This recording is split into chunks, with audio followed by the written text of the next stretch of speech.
Hi, good morning everyone, and thank you very much for joining us today. You will notice that my slide has the wrong date on it, so I am practicing a little circular economy principles by reusing it from Tuesday, so I hope you don't mind. I just want to take this opportunity today just to talk about what we envision a circular city to be within London, our role as LWARB in helping implement that, and some of the key drivers that we've identified that are required to really help this change happen. Um, as LWARB, we've been around for about 10 years now, and originally we did get set up to really help look at, increasing recycling rates in London and how do we, do better things with the waste that we're generating as a city. Really through that work, we kind of identified actually we're probably dealing with the challenge and the issue of waste at the very end of its life. And we started thinking about actually how do we design waste out of the system.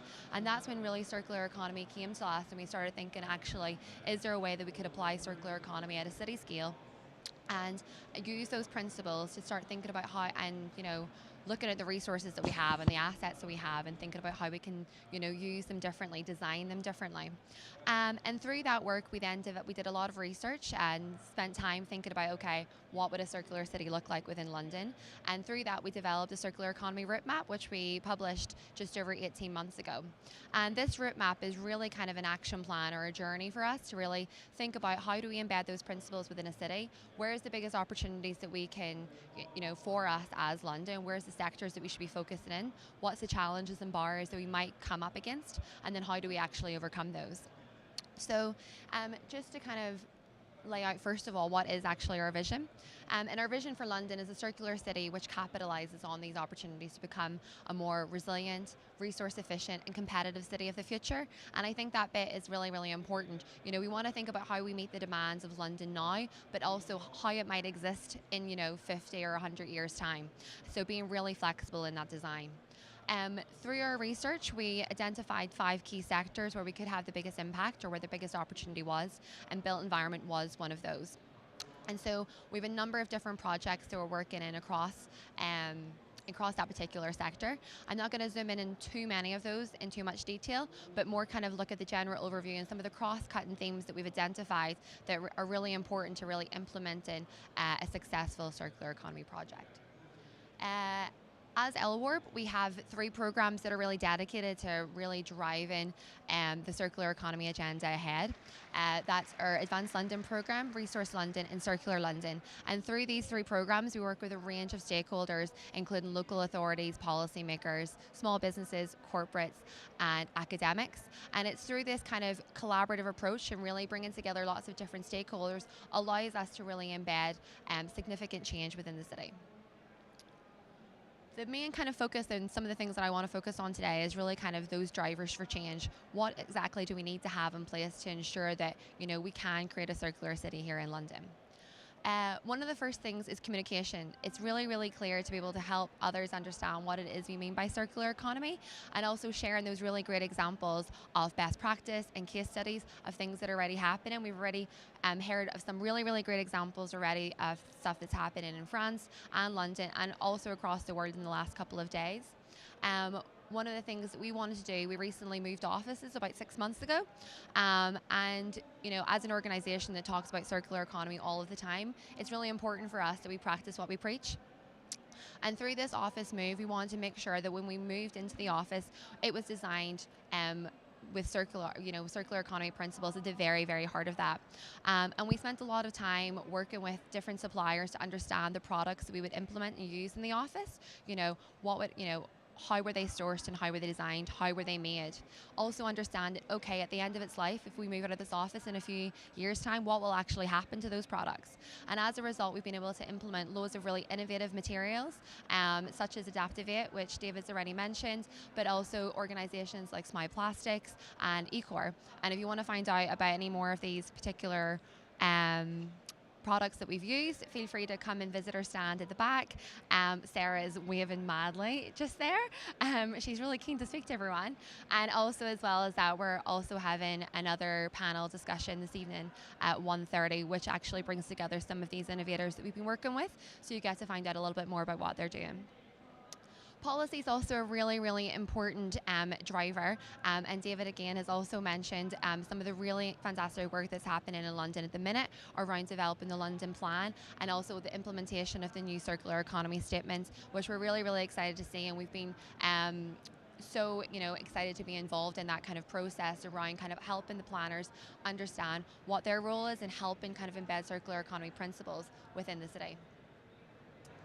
Innovation is a really, really important thing. I don't think that we've got all of the solutions yet, but it's definitely happening. We at LWARB, we have a program called Advanced London, which is dedicated to supporting small businesses in the circular economy sphere. At present, since we launched 2 years ago, we've got 116 SMEs operating across a number of sectors, and one of those being built environments. They're all generating and developing new solutions to actual industry challenges and city challenges that are faced. And it's really, really exciting to see these kind of new innovations come into the forefront. But to really kind of help make these ideas come to life and to take it from a concept to actually on the market, those things do require capital, they do require investment, and we are really beginning to see a change now from the private equity world and VCs to really seeing a demand to see, understanding that there's more than just kind of return on investment. They want to be able to see impact as well. And we've also kind of, want to practice that as well, and we also have an investment portfolio. So we also invested into Circularity Capital, which is the first ever fund that's completely dedicated to only investing in circular economy innovations and businesses. And then we've also invested into the Sustainable Accelerator run by Sustainable Ventures, which is the clean tech and circular economy fund that's located here right in London. The last thing I just kind of wanted to touch on is advice. I'm not sure if anyone made it to Michael's talk yesterday, but I think he made a really interesting point. It's more than just kind of making a bad thing better, but it's actually about doing something that's really good. And sometimes organizations out there want to do something that's good, but aren't really sure what the best route is for that and whether or not what they're developing is going to have the intended impact.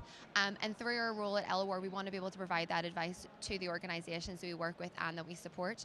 And again, we provide advisory support through one-to-one consultations with businesses to really understand what the impact is of the products that they're developing, but also trainings and workshops and tools and guides to really, as well as that, impart that wisdom that we're developing and that those insights that we're generating so that everyone else within the industry and across the UK and further afield actually understand where it is that we can have that big impact.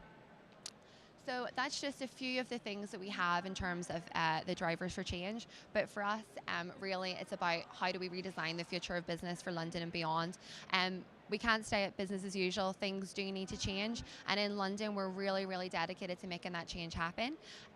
So if you want to find out more, definitely do come visit our stand. But also, as well as that, come back to our panel discussion at 1:30 this afternoon, where we'll be talking with 5 different startups that are operating in the built environment space that are really doing something different and are really passionate about making this change happen. And hopefully from that, you'll be able to find out what role, industry might be able to have in helping those innovations come to the forefront and take their place in the market. So thanks very much for listening. Emma, thank you. All the speakers, impeccable timing so far. Fantastic, thank you. If you could pass it on to Christian, thank you. Emma, thanks for short notice stepping in for Phil. I was really struck by, on your diagram, which again you spoke about communication, and all the speakers have demonstrated really clear communication, but how policy was quite a small cog. And I think over the last 3 years, again, we're seeing that change where everybody on the front row would be talking about how policy needs to change, how politicians need to change the stuff. But actually, that seems to be shifting. We've got the examples now that are really helping to show the way, which, of course, then policy will follow along and champion. But it's because that pioneering work is really clear and practical that I think that policy will come in time. But it's really good to feel like we're not just relying on politicians changing stuff for us, which is, yeah, sure. Yeah, we definitely agree. I think if we're going to wait around for policy to change things, it's probably going to be too late. And we really need innovation in business to lead the way on this, and allow policy to, for policymakers to come into place and understand actually where the barriers are, and for them to then design policy to help, make that a much easier journey for those routes to market. So yeah.